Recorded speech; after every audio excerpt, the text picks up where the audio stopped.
Sir వచ్చేయండి sir. బయట పక్కన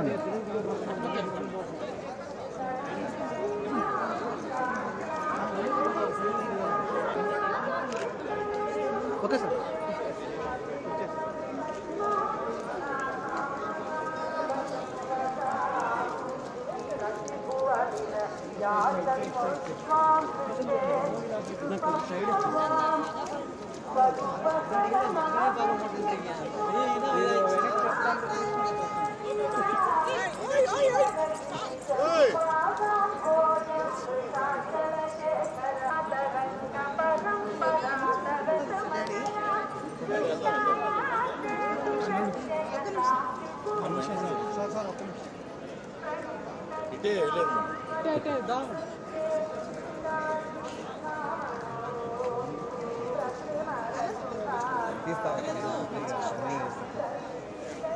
జై గోవింద్.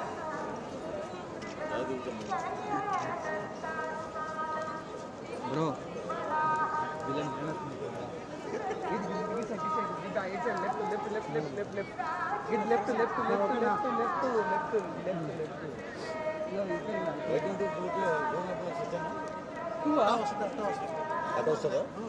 వెహికల్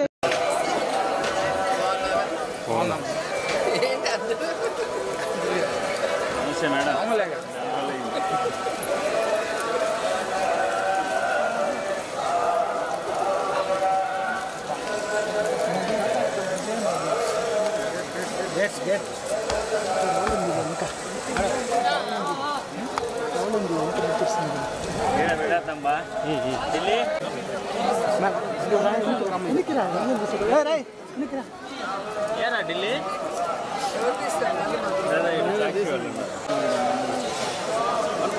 శ్రీనాథ్ అన్న కొంచెం అటు దిగనా.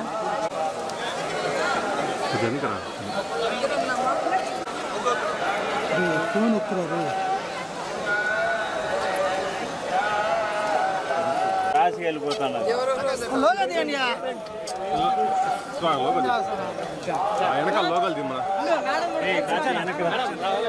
కలిసి వచ్చావు నువ్వు అయిపోయినా మేడంతో పాటు వస్తున్నావా?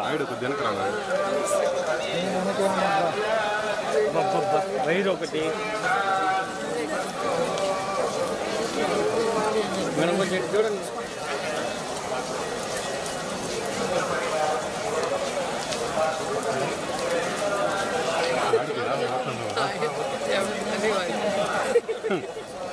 Okay madam.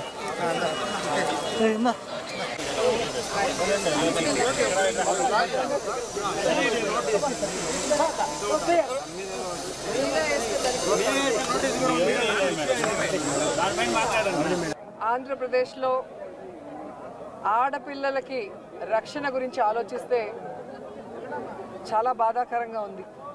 ఎందుకంటే ఎక్కడ చూసినా రేపులు, మర్డర్లు అండ్ ఆడపిల్లల కాలేజీ బాత్రూమ్స్లో హిడెన్ కెమెరాలు పెట్టి ఏ విధంగా పైశాచిక ఆనందం పొందుతున్నారో మనం చూస్తున్నాం. ఈరోజు నేరస్తులకి ఇంత ధైర్యం వచ్చింది అంటే దానికి ఈ ప్రభుత్వం సిగ్గుపడాలి.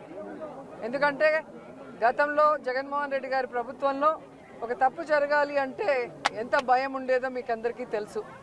సో ఎవరైనా కూడా దిశ యాప్ని యూజ్ చేయకుండా ఏదైనా అఘాయిత్యానికి అమ్మాయి లోబడితే 24 గంటల లోపల నేరస్తుల్ని అరెస్ట్ చేసి వారిని శిక్షించే విధంగా చట్టాలని కఠినతరం చేశారు. కాబట్టి ఆ రోజుల్లో ముచ్చుమరి లాంటి ఘటనలు జరగటం అనేది మనం చూసుండం.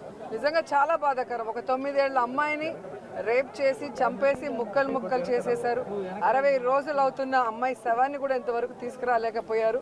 అసలు ఆ కుటుంబాన్ని పరామర్శించడానికి సీఎం గారు కానీ హోంమంత్రి గారు కానీ వెళ్ళలేదు అంటే కారణం ఏంటో నాకైతే అర్థం కాలేదు. ఎందుకంటే మదనపల్లిలో ఫైల్స్ దగ్ధమయ్యాయి అనగానే డీజీపీ గారిని స్పెషల్ ఫ్లైట్లో పంపించిన వాళ్ళు ఎందుకు ముచ్చుమరికి స్పెషల్ ఫ్లైట్లో డీజీపీ గారిని కానీ లేదా సంబంధిత మంత్రి గారిని ఎందుకు పంపించలేదో నాకు అర్థం కాలేదు.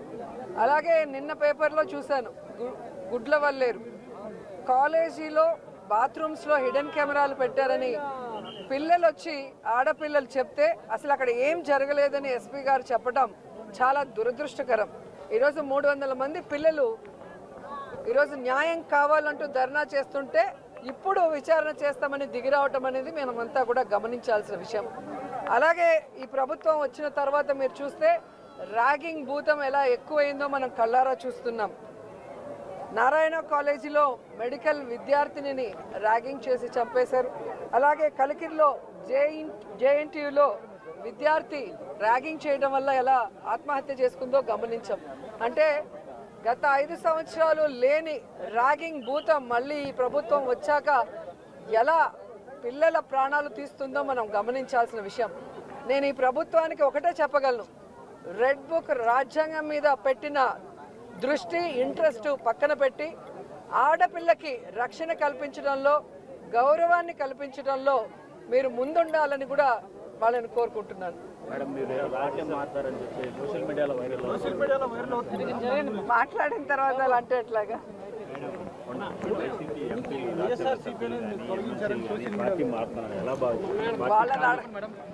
వాళ్ళని అడగాలి సార్, వెళ్తున్న వాళ్ళని అడగాలి. ఇది ఈరోజు కాదు, గతంలో కూడా జగన్మోహన్ రెడ్డి గారి ప్రభుత్వం అపోజిషన్లో ఉన్నప్పుడు 2014 to 19 కూడా ఇలాగ చాలా మంది మారారు. మారిన వాళ్ళు ఏమయ్యారో కూడా మనం కళ్ళారా చూసాం. సో ప్రజల చేత ఒక పార్టీ సిద్ధాంతాలు నచ్చి ఎన్నుకోబడిన పార్టీ సిద్ధాంతాలు నచ్చి ఎన్నుకోబడిన వాళ్ళు, పార్టీ నియమించిన వాళ్ళు ఈరోజు వెళ్ళిపోతుంటే వాళ్ళు ఆలోచించుకోవాలి వాళ్ళు చేస్తుంది కరెక్టా తప్ప అనేది. సో దీనివల్ల జగనన్నకో వైఎస్ఆర్సీపీ పార్టీకో ఎటువంటి నష్టం ఉండదు.